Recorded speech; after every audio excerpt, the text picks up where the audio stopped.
This conference will now be recorded.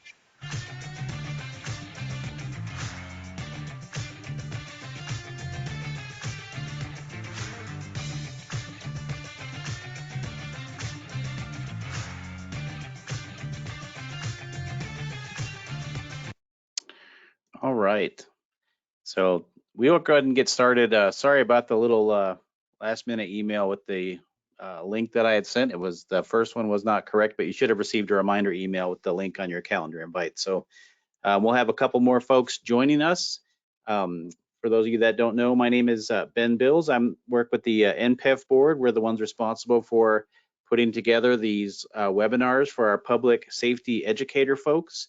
Also joining us today during this presentation is Melinda Crockham, Lori Collins, we have Pamela Frisk, we have Letitia Truex, and we have Karen DeMarco. All of them sit on the board of directors for the National Public Safety Educator Forum. And it's, again, our job to produce a quality conference for educators to collaborate and network. And leading up to those months, leading up to the conference, is to provide webinars to give you guys some ideas and ways to network and promote different ideas on how you can do quality public education in your areas. Just a couple housekeeping tips while people are joining. We will be monitoring the chat for any questions, and we'll go ahead and answer the questions at the end of the presentation. I'll keep track and make a list and make sure we leave time at the end to address any questions that anyone may have. Also, for those of you that are entering the room, if you would mind just to mute your microphones, that would be great. We're set to go for about an hour. I'll bet you we'll go closer to that 35-40 minute mark so we can leave plenty of time for questions, but I hope that this sparks some ideas for you and gives you some new information and tools where you can go out and again, provide that quality education to your community when it comes to police, fire, EMS, and 911 education. Today's webinar is presentation tips, tricks, and concepts. We're just going to go over some of the basics on those of you that might not have a program, or if you have a program established, to give you some ideas on some things that may work for you. And I will dive right in with the first tip is to create a lesson plan to be effective.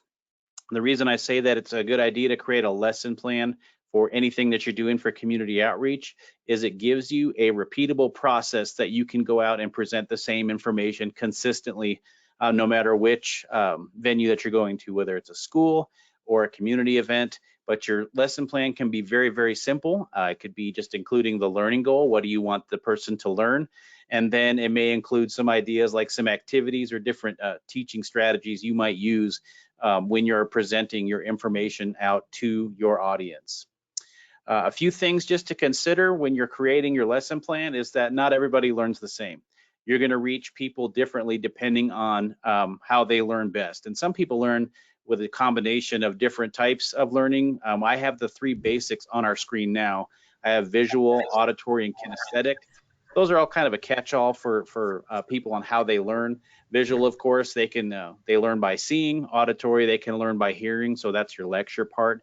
What I've found to be most effective, though, is if you can use a combination of the video and auditory and then tie that kinesthetic piece in. That kinesthetic piece is pretty critical because that's where you allow your participant to go hands-on. Lots of different demonstrations. Can use some hands-on training in the 911 world.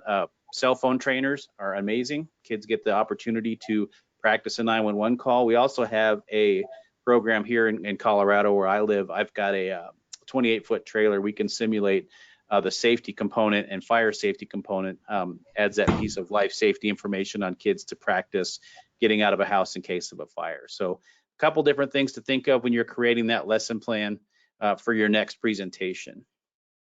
A couple things that lesson plan will help with is it creates the ability for the instructor to teach with a higher level of confidence. It's super critical. If you go in and just kind of shoot from the hip, off the cuff kind of stuff, it doesn't come across to whoever you're talking to is that you're prepared. Again, that repeatable process. And then create the lesson plan. You may have multiple for your different audiences. So all the way from elementary school, all the way up to, let's say, adult learners, if you're doing community events or special events, community meetings and things like that. And then the lesson plans, again, add some structure to your to the message that you're trying to teach. So example, if you're teaching fire and life safety, you would bullet point out all the lesson point or the plans that you want to teach, and then make sure they tie back to that learning objective. What do you want them to learn? I want them to learn how to get out of a burning building and call 911 from a safe location. You can also add an activity to your lesson plan to reinforce the message. Games are wonderful. We'll hear a little bit about that here later in this presentation from Ms. DeMarco. And then they also help evaluate your effectiveness. You can tie in some sort of strategy. How will you get information or collect information to gauge your effectiveness? Surveys are huge. Couple last points here on my section is to track your presentations. I would use tracking, whether it's an Excel spreadsheet or if you have fancier software than that, track your presentation so you can justify your existence. We'll just say that. That way you can tell your boss or your boss's boss, this is how many presentations I've done. And then I even take mine to the next level. You can see on the screen, there's a little yellow box. I actually had to break that Excel spreadsheet up because it was too long to fit on the screen, but I track my return on investment. So I track everything to include my hourly rate, how many kids that I talk to, if I have to use any mailing for virtual presentations, any handouts that I give out, and I add that up and divide it by the number of people I'm reaching, and I have an estimate about what it costs me per person to provide education in the schools or my community. That spreadsheet just indicates it's anywhere from $1.40 to looks like $2.38. I'm sorry, $2.96 on the high end.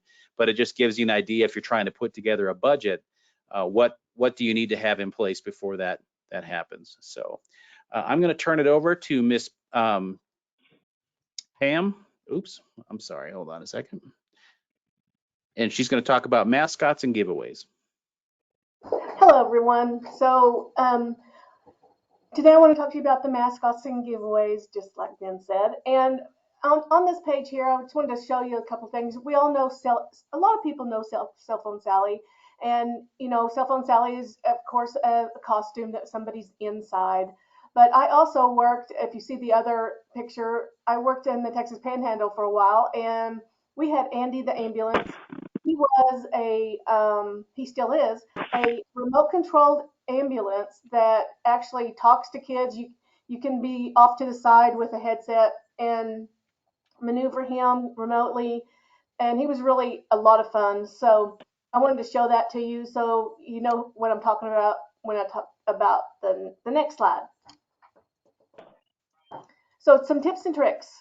Whenever you have a presentation, I would suggest to not bring in your mascot until the end of the presentation. Sometimes it's nice to have them there. Sometimes I would have Andy beside me, but I wouldn't turn him on or do anything, just have him sitting there.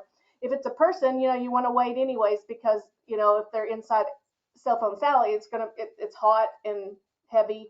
So bring your mascot in at the end of the presentation. That will eliminate distractions. Always, whenever you do have a mascot, have a handler.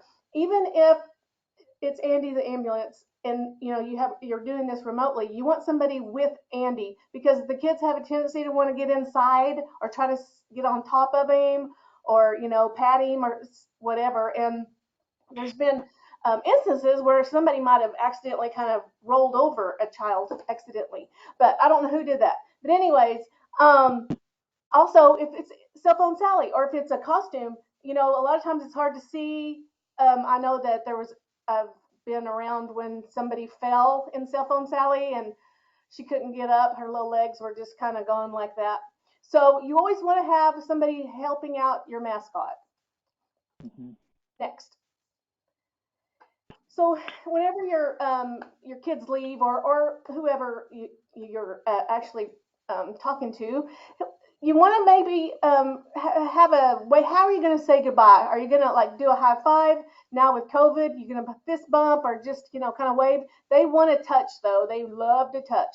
So again, you want to have your handler. You want to decide beforehand. You know if you're going to fist bump or just wave or whatever. And sometimes they want to have pictures. If the mom and dads are there, they'll take pictures. So just keep that in mind in your presentation. Whenever you have, this is for giveaways. Whenever you do have your giveaways, first of all, if it's during your presentation, you want to just give out one prize at a time. Don't give all your giveaways away at once or before. Go ahead and go to the next bullet. The reason being, you're gonna, you know, it's distraction, especially for kids. if you have goodies, you want to put all those goodies in a box or bag and give them to the teacher to hand out after your presentation. Don't do it beforehand because the kids again are going to be like, fiddling with the stuff. Also, if you give away those goodies at the end, that's going to take you a long time if you have 200 kids. So that's why it's good to have a box or bag, or whoever's given this, whoever, if it's a teacher or a church or whoever, you want to have that box handy for the teacher to give out after the presentation. Um, if you have if they ask questions, and I mean if you ask questions and they answer them, make sure that you give them a little prize, a little bit of this or that, and also tell the kids that they're going to get a prize at the end if they're good. That helps them kind of just stay focused and motivated to listen to you. And so anyways, that's all I have for today, but thanks y'all.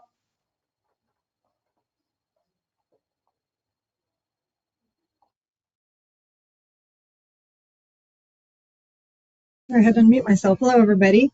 Okay, the first topic I'm going to speak about is never take your public education hat off. And this goes for trainers, dispatchers, or like myself, my job title is public educator. And these are just different things you can think about that aren't your regularly scheduled work events. So I'm always thinking, 911 when I'm out. A couple of things I have on hand at my house are coloring books. When our neighbors come over and the kiddos, maybe the weather's bad and they can't go outside, and I don't want them running around the house, I give them, tell them, do you guys want to color? And that way they're, you're not making it weird, like they're going to Devin's house to go get educated, taking class. But that way they're still getting educated and having a little fun. Even we had a group chat on my phone with some of the moms, and I don't exactly remember what started the conversation, but in that group chat, I educated them about texting to 911. They didn't realize they could text to 911. And also, another instance was my sister posted something online, and it was some trend that was going on. I tried to find the post, but I couldn't. And I had to go in and, I corrected in the comments and then text her, can you please delete your post or change the status because that's not right. That's not what to do when you call 911. And she's like, oh, okay. So she was educated and her friends on Facebook were educated. Other instances that you can do are class parties, charity events, or school events that you're going to go to anyways. Your school fairs. I'm going to be there anyways, and I don't really have to watch my kids or walk around with them because they want to be with their friends and I know they're safe. So I've set up a booth there before. I'm going to be there anyways. So kids can come up and talk to me if they want to, and it's fun, and the principals and teachers love it. Halloween, if you go to my house, you're going to get a slap bracelet with your candy. That's some way to educate, And then my kids are part of a SWAT team. It's a little group at school. And when we do parades, I take the light up bands and they have, 911 tips on there, and their coach actually gets, I forget what it's called, but the school actually has to do something for safety.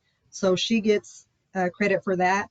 And then the parents, I get to talk to them about that. I've talked to them about text to 911 when we're waiting for the parade to start, and the kids love the bracelets. So any event that you're not going to go to, because we have some charities that ask for sponsorship or they want something to put in the goodie bags, you can give them an item, but I also always want to give an activity book or a pamphlet that you have, a flyer that you have that has the 911 tip. So if you're not physically there to educate, they're still getting that information. Airports and waiting rooms. So when I come back from a pub ed meeting, I usually have items with me, and there's always a kiddo that's running around or somebody's crying. So I've given them items there. And when I go to the doctors, if you go to a doctor's office or another office that you're regularly going to, and they have, those highlight magazines or just different magazines, you can ask them if you can put some of your 911 coloring books or activity books there, the Cell Phone Sally activity books. Okay, so the next topic I'm going to talk about are some do's and don'ts on learning how to educate our elementary kiddos. This is a fun group, so I say do bring goodies.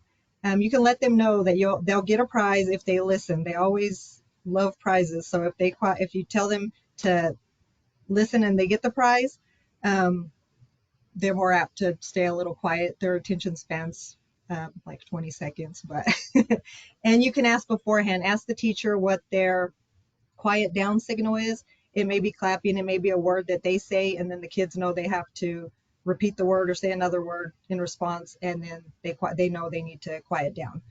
Um, this is a question that I asked and learned the hard way not to ask.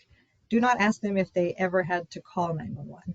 Because I asked, do you know what 911 is? And they're like, yeah. I'm like, has anybody ever had to call? Don't ask that question.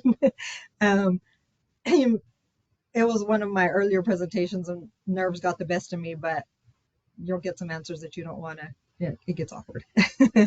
um, do bring your smile, be animated, and a lot of patience because, like I said, their attention spans are short, but they are listening. They are picking up, even though you think they're not. And there's some that are going to be really quiet, and the one or two that are not so quiet. But most of them, they're going to retain that information, even though you think they're not. They're not listening. They are. And my last point is do not assume. So I've been at 911 for 14 years, and I asked my kiddo if, we were there playing with my phone. I said, do you know how to text 911? And they're like, no. Do you know how to call 911?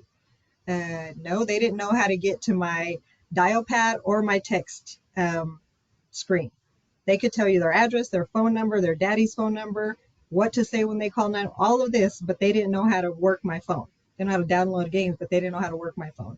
So when you go out to educate kiddos, make sure that they're physically showing you that they can get to the text screen, the unlock screen, how to bypass that, if their parents have a password, and the dial pad. And at the end of the day, just remember that we're all in this together. Dispatchers, trainers, public educators, whatever information you're giving them could save their life and make the dispatchers workday easier, only getting calls that are emergencies.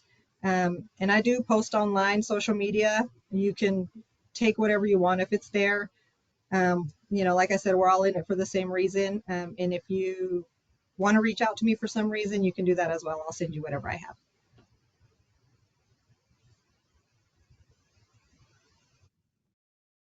Awesome. And Tish, it's funny that I'm throwing this in like last minute, but I was thinking, yesterday I went to my kids' parent teacher conferences and they're both in elementary school still, 6 and 8 years old, so first and third grade. So I'll go in and I'll have the parent teacher conference. And then at the end, I'm like, oh, how many students do you have in this grade? I'm going to send you a bunch of activity books. And the teachers love it. So, you had some great ideas there. So now I'd like to touch on Mentimeter.com. This is more, I work at the state level for 911 and poison control education. And so I don't really get into the schools a lot, if ever. So I do a lot of more education to adults. So if any of you have not heard of Mentimeter, it's a way to interact that you can put in your PowerPoint. You can create different types of polls, whether it be a multiple choice, a scale, ranking, even open-ended questions. But my favorite is the word cloud that you can make. And we're going to do that today. We're going to test it out. But it's a great way to interact with your audience and make sure that they're listening and keep them engaged. And it can test their understanding of the messages. Now, the pros is it is free for unlimited audience and unlimited presentations. But where you are limited with the free version is you can only do up to 2 question slides a month and 5 quiz slides. And you're not able to export the data. So much like if you're familiar with SurveyMonkey and those types of things, there's the free version where you can do a lot of things, but you can't ever export that data. The good news is this is very affordable if you did choose to pay for it. It's about $11.99 a month. And if you wanted it for, say, a team within your agency or interagency, you could do that as well, which is $24.99 a month. Why I would say you might want to pay for it is if you are doing a lot of public education webinars or in-person events, and you want some data to reinforce what you're doing, this is immediate data that you're going to get during the presentation.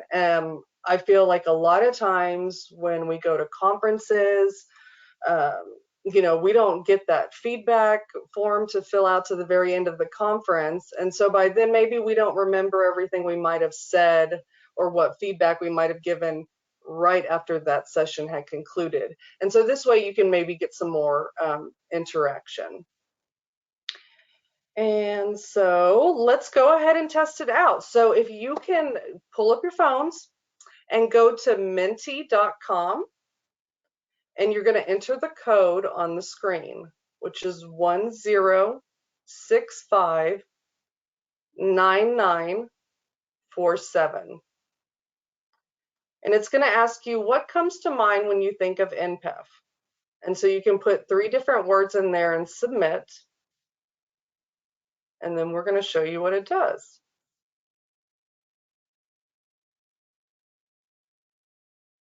You want to go ahead and switch over now? I think that was enough time. Okay. Refresh it maybe.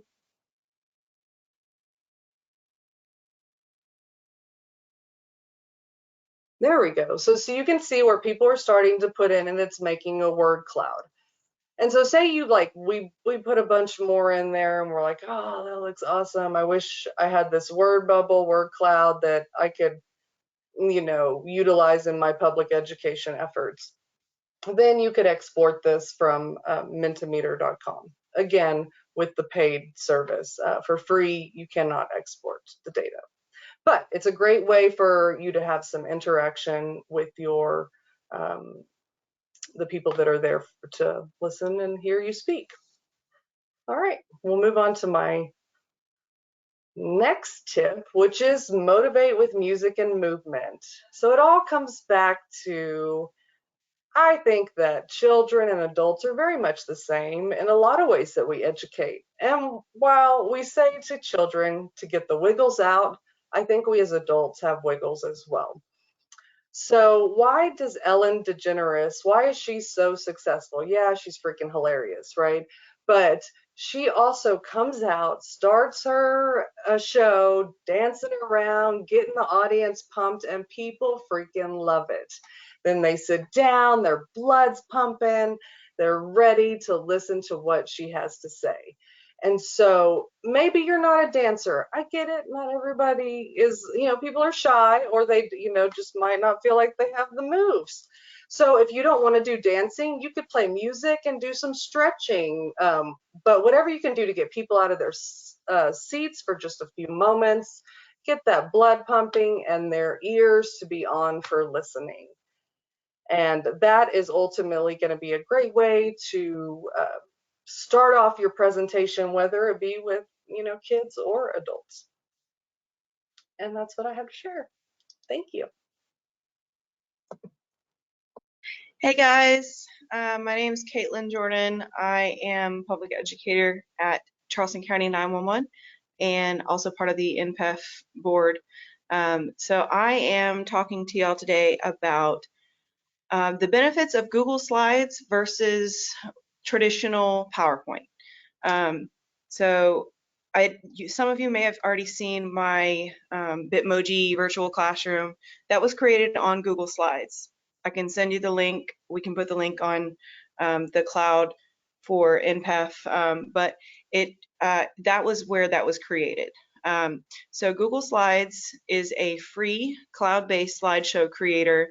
It's very similar to PowerPoint in many ways. The user interface is reminiscent of PowerPoint, so it's pretty easy to get used to by the time that you're done with your first presentation project. It's also very easy to get copyright-free clip art and photos into it from Google, so that's a benefit as well. Again, it's cloud-based, so it's not necessarily connected to your computer or your USB flash drive or your email. And that is, of course, if your presentation is in a size that your email will even accept. So being that it's cloud-based, you can share it with your team to edit via Google. You can either make them the viewer, the editor, or a commenter. So if you want to share with your team at work, or if you're doing like a presentation, a co-presentation with your fire department, your EMS department, police department, or 811 or something like that, you all can participate in that PowerPoint or in the slideshow. You are also able to send the presentation in an uneditable format to whoever you need to send it to, teachers, senior centers, whoever you need to send that presentation to in order to have access to it on their computer, so you can do their presentation from their computer if that works best for the situation.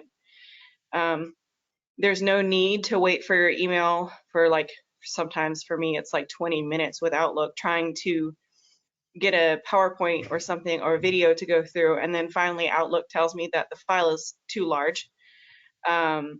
So that having Google Slides and a link kind of diverts that issue. And also, some people don't know how to use Dropbox or WeTransfer or something like that. So that kind of circumnavigates that issue. Just having a Google link, they just click it and it goes straight to your slideshow. You can access Google Slides from any device that uses data or the internet, so your cell phone, your tablet, whatever. And that gives you the option to have your presentation more open, because you can control the presentation right from your phone and cast it to a TV or hook it up to a projector. The cons that I've experienced is that if you want to put a video in your slideshow, it must either be uploaded from Google Drive, so you have to upload it to Google Drive, then use it on Google Slides, or put it as a YouTube link. And to me, that's kind of a benefit, because it encourages me to put my public education videos on our YouTube account that I wouldn't normally put up there. So, PowerPoint. PowerPoint is a trusted friend in the presenter community. Many of us, including myself, learned how to create a visual presentation in high school, middle school, using PowerPoint. In today's world, PowerPoint has some clunkiness that may give you some grief before a presentation, and we all know that sometimes presentations can make us nervous, so having technical difficulties might make it worse. So the reason that PowerPoint is kind of clunky sometimes is because it is site-based, meaning it's anchored to your computer or wherever you can save it. Used to be maybe floppy drives, CD, now usually flash drives. But if you lose that, or that item gets damaged, then your presentation is gone, at least for the time being, until you can get back to your computer. And most of the time, when I go out to schools and senior centers and that kind of stuff, I might be using other people's computers, and the transfer of a PowerPoint from one computer to another is clunky, and especially in the moment, getting ready for a presentation. So many presentation files are too large to send via email, as well as videos and even some picture graphics. So you'd have to send it through either Dropbox or WeTransfer, and sometimes the recipient might not know how those work, so you're kind of in a bind there. PowerPoint, you can create a link to send it, but the viewer can download your presentation, which means they may be able to edit your presentation, and you don't want that, being that we're in a government agency involving safety. You don't want somebody to be able to change your message. So also, I don't know if you guys have run into this at presentation locations, but if I try to log into my email account from another network, it blocks me and I can't get on to my email. So even if I am able to email the presentation to myself, I still might not be able to access it. Yeah, and like I said, your flash drive, your USB stick, it's not in the cloud. If you lose it, drop it in water, break it, run over it with your car, whatever might happen, it's gone. So you don't have that readily available to continue your presentation as normal. So yeah, that's about all I have. And Google Slides, once you use it the first time, super easy to get used to. So I encourage you to try it. Hi, everyone. These are some really great ideas. I come to you from Will County, Illinois. I've been doing public education since, well, almost all my 18 years. And I'm here to talk to you about a few activities that I brought together for our presentations with the help of the agencies in our county. The first one we work with are the tweens or 4 to 6 grade kids, and we got together with the fire departments in our area and put together this program. Again, having activities and hands-on things for the kids, I feel that they get more out of a presentation. And with this one that I show you with the pictures, again, with these kids, you know, it's kind of quiet presentation. We're speaking about just a mock 911 call and how we go through the whole process. These are good learning skills for the teachers along with the kids that are attending. So we just talked to them basically about choking and, you know, if people are passed out or, you know, aren't breathing and what to do in an emergency. And we are fortunate enough, like I said, I'm kind of a one-man band. We have the 3 other PSAPs in our area that also do education. But with working with the fire department, it was really nice because we had extra people. So they would, and I don't even know the term for firefighters, but they would put one fire department or house on standby. So we would get a group of them to help us in our presentation. So we would talk about the 911, talk about what to do in case of an emergency. And then we had enough dummies to actually have these kids break up. And as you can see, one of the firefighters was one of them that talked with these kids. So it's quiet at the beginning. We break up and they get this, you know, actually touch and do CPR or compressions, and then also with the to show what to do with choking babies and things like that. So once they get to do that, we come back together and now you have questions and you have these kids that are actually talking to you now. So a very successful program. We have the whole lesson plan together. If anyone's interested, again, I'd be happy to share that with you. Why reinvent the wheel? That's why we're all here together, to be able to share information with everybody to make it a lot easier for you. So that's one of the programs that we do. Like I said, the hands-on activity. And then the next one is I also, well, this is just the topics that we discuss in the awareness program. Like I said, excuse me, but having the hands-on is really important. And as you can see, the email's on the bottom, if anyone, and I just found this little thing, I'm learning all this stuff. You can take a snapshot of the picture, you know, of the screen. So that's kind of cool. I'm learning things as I'm trying to teach you things, but so that's kind of neat. So my email's on the bottom if you're interested in our actually, like I said, it's 4th to 6th grade program. I'd be happy to send you the program and you can take it and do what you want in your area. And the next program that we work with, because I also do the little kids, but we've been doing this program here in our county since, heck, it's been 2008. But we started with again, it's a presentation where you just have to, I just get up there and tell them all about 911. And then all of a sudden COVID hit, and then now we're not able to get into the classrooms. And then I've talked to my friend Ben Bills because I needed to fill 30 minutes of a class, you know. So this is a program that I do with driver's ed classes in our high schools. So I'll talk to them about 911 for half the class, and then the other half, like I said, Ben put this cool game together, which it's available for anyone if they want to use it. And the kids get to play. I actually get all these kids standing up, you know, and of course you got to give them prizes. You know, they all get their participation lollipops, and then we also have giveaways to the winning teams. But we'll have, it's called Seconds Count, and we put it on the computer. And these kids, after the presentation, because I do let them know that, you know, you might need some of these answers. Well, they do listen a little bit more. And then after that, like I said, we set them up in teams. As you can see, there's the little buzzers that they press. So they're making all kinds of noise.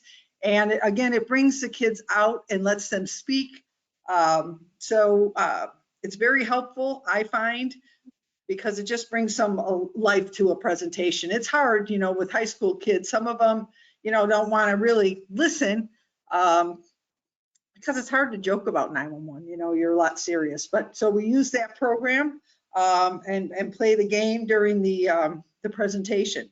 So those are the things that I do in my programs. And I hope, like I said, if you have programs or you're interested in getting these, I have this program all on in a sheet too as well to tell you what you need to do. Save you a lot of time. Thank you. Hi, everyone. I'm Lori Collins from Pinellas County 911, and I wanted to go back to the very, very basic of when you go out to a program, presentation, event, open house, or whatever, you should have with you an emergency presenter's kit. And so mine actually is a big tote bag, but you can also just get a little plastic bag. You can get a little plastic bin and start putting things in it that you could use in case something goes wrong at your event. So for example, one of the things I have is I have extra phone cords. I have extra chargers and all different kinds. So if somebody in my group or myself forget my phone charger, it's in the box. I also have hairspray and hairbrush because nothing's more annoying than having a piece of hair in your face the whole day. I also have aspirin, the good stuff, so that in case I've got a headache or the sun, I usually bring sunglasses as well. Also, batteries. Anytime you go to an event, I always have extra batteries. So, for example, if you're handed a microphone and you're going to do talking, one of the things you could ask for is a brand new 9-volt battery in it just to make sure that it still works. And so I always will bring a spare along of those as well. I also bring extra markers, permanent markers, dry erase markers. I do pens, pencils. I have zip ties because I have a tent that I use, and zip ties are always going to be helpful. I also have rubber bands, extra notepads. I have a nail file because, again, things can be annoying. I have a first aid kit. Band-aids. I use this all the time when people come up and say, hey, do you got a quick band-aid? Because remember, if you're 911, police, fire, or medical, they think you have a first aid kit on you at all times. I also have a sewing kit because what if something happens? It's nice to have a little sewing kit in your presentation box. And also, I have tape, I have clips, I have a lot of different things. I bring screwdrivers, extra screwdrivers, and scissors. And trust me, I have had to use all of these in my kit that I bring with me in my car or when I had my van. I take it with me. And so are there things in your area that you could bring? Sunscreen, maybe, extra chapstick. Did you want to bring some mints or hard candy? Sometimes you'll have people come up and say, I'm diabetic, I need a quick candy. And so there's lots of little things that you can do in here. The other thing that you might want to bring is cords for your equipment, extra cords, so that if you're in a classroom and you need to link up to their computer or you need to link up to their screen, you can have that as well. But hopefully, if you have that kit with you, then Murphy's Law says you'll never have to use it, but it's always good to have those on hand. So I would just get a bag. You could get a tote bag, you could get whatever, and you could just fill it up with everything that you might need when you're on the road and away from your office. Now, the cool part is I have put together an emergency kit that we're going to give away at our virtual conference this year.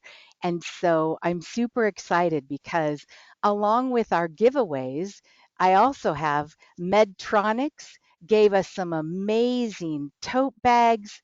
They've got some cool water bottles giveaways.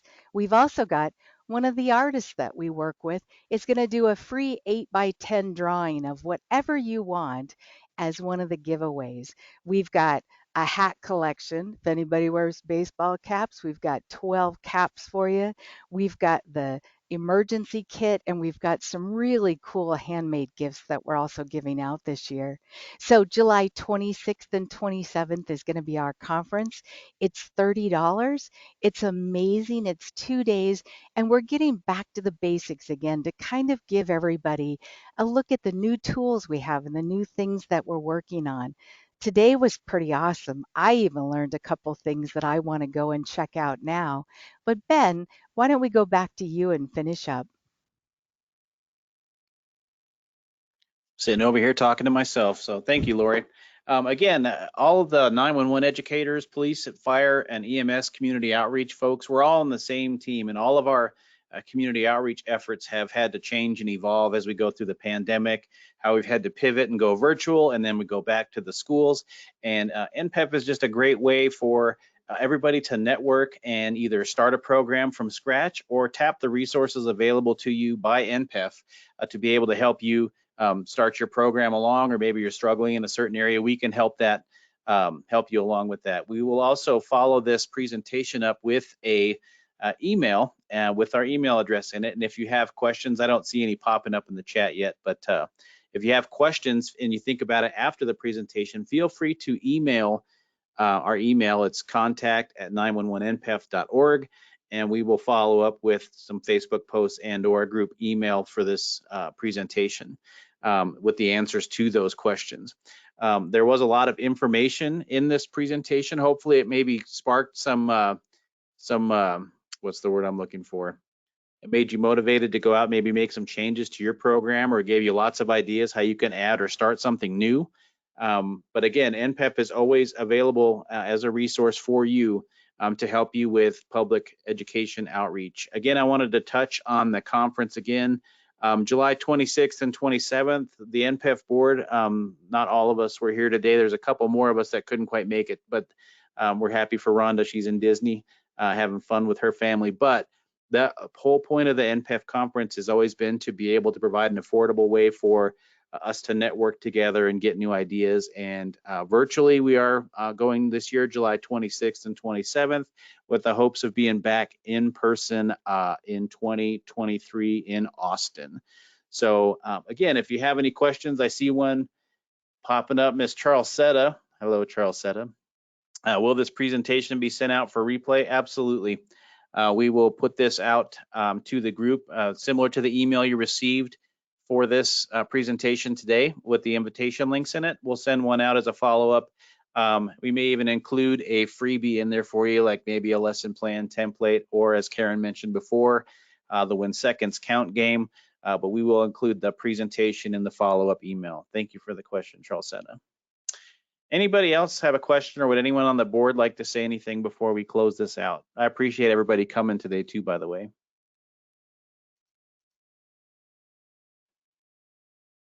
I see a lot of head shaking, everybody intently listening. Should we all sing happy birthday to Carla while we're here? I'm just kidding, Carla. One question, Ben, about training. You know what? I can't see it. Can you? Are there training opportunities outside of the conference, in-service 8-hour training days? What are offered through NPEF or any training companies? There really, believe it or not, aren't too many for public education, but you know what you can do? Here's my suggestion, is look in your area. I have, if she's still on here, Stephanie, she actually lives an hour away from where I'm at, and she came and shadowed one of the presentations that I do at high school, and she's going to be coming back down again because we set up another day for the 4th to 6th graders. So now she's going to be able to see another program that we offer in our county. So if you can, reach out, find out, because there are public educators in your area. See if you can shadow with them. Find out what information you can get from them. We're happy to give you anything and everything, anyone from our group. But if you can shadow somebody, that's how I learned.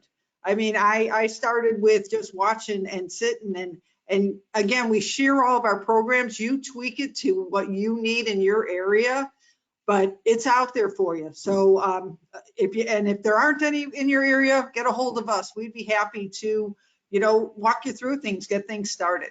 And then to piggyback on that, not necessarily 8-hour training days, but today's presentation, the Lunch Vibes webinar, this was kind of I would call it more of an idea sharing session. These are the presentation tips and tips that work, tricks and tips that work for us.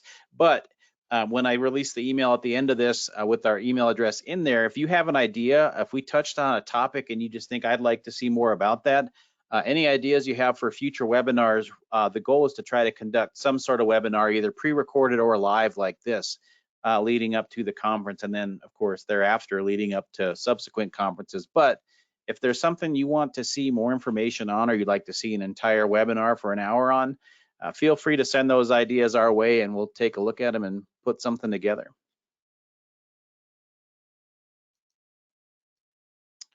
All right, so I don't see any other questions in the chat. If one of them sneaks in there, opportunity for someone to create training, would love to host something like that for our training days. Looks like Anina Apco. Pam used to do public education training days at her agency, looks like. But yeah, it looks like I'll go ahead and even copy the chat too into the email that goes out. But one more time, anyone from the board want to say anything before we part? Mel, I see you unmuted. Nope, I would just say we're good. I'm just super Can I add excited something? about our conference. What do you have, Karen? Oh, I'm just looking to, I have public education workshops in my area. Are those recorded? Those were not recorded. Those were before COVID a while back. Oh, okay. And those were actually in Amarillo when I was there. But I actually here in Texas, you know, we get TCO hours. And so I actually got TCO hours for some of the police officers that came. I had police officers, sheriff, deputies, in addition to some dispatcher public educators that wanted to come. And it was a good workshop. I think that those workshops are needed everywhere. Awesome, thank you, Definitely. Pam. Well, I guess we're coming up to the top of the hour here, so I do appreciate everybody joining us for our first Lunch Vibes webinar. Again, this recording will be released in your follow-up email along with our contact information. Feel free to reach out to us anytime you have a question. If you're trying to start up or you're stuck on something, we can help you by providing resources or maybe give you a nudge in the right direction. So thanks, everybody. Appreciate it. Have a good day. Bye. Bye.